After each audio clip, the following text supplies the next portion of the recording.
2022 жылдың қорытындысы бойынша мемлекеттік инспекция комитеті өсімдіктер карантині саласы бойынша 6000 бұзушылықты анықтап, нәтижесінде 500 миллион теңгеден аса сомаға әкімшілік айыппұл салынды. 25 мың тонна бақылауға алынған өнім импорттаушы елдерге қайтарылды. Қайтару, жою және қайта өңдеуге байланысты 9000 іс-шара қабылданды. Алайда құқық бұзушылықтар саны азаяр емес. Сұрақтар мынадай.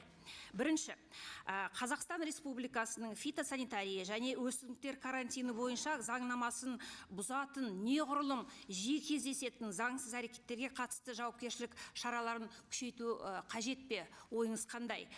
Соңғы рет құқық бұзушылықтар туралы санкциялар 2017 жылы өзгерілген екен.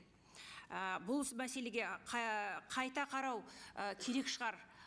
Қалай деп ойлайсыз? Және де екінші сұрағым, сұр сертификаттардың үстемдігін шешу үшін қазақстандық тарап қандай шаралар қабылдайтын болады? Назарларыңызға рахмет. Рахмет, құрметті Қарақат Жақсылыққызы. Екінші сұрақтан бастайым, біздің құзыретімізді тұратын сұрақ. Өткен аптада Мәскеуде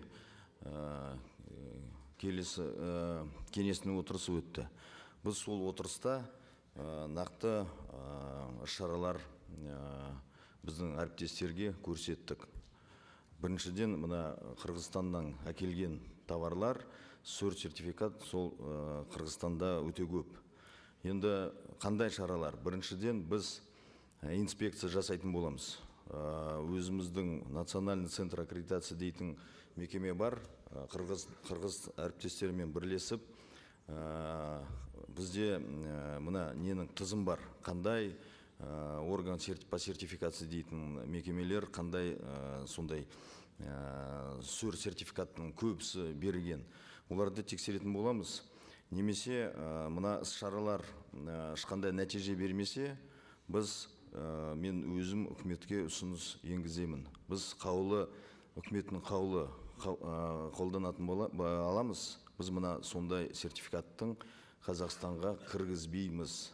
Бір сертификат. Барьер болсын, бізге жалобы болсын қырғыз әріптестерімізден.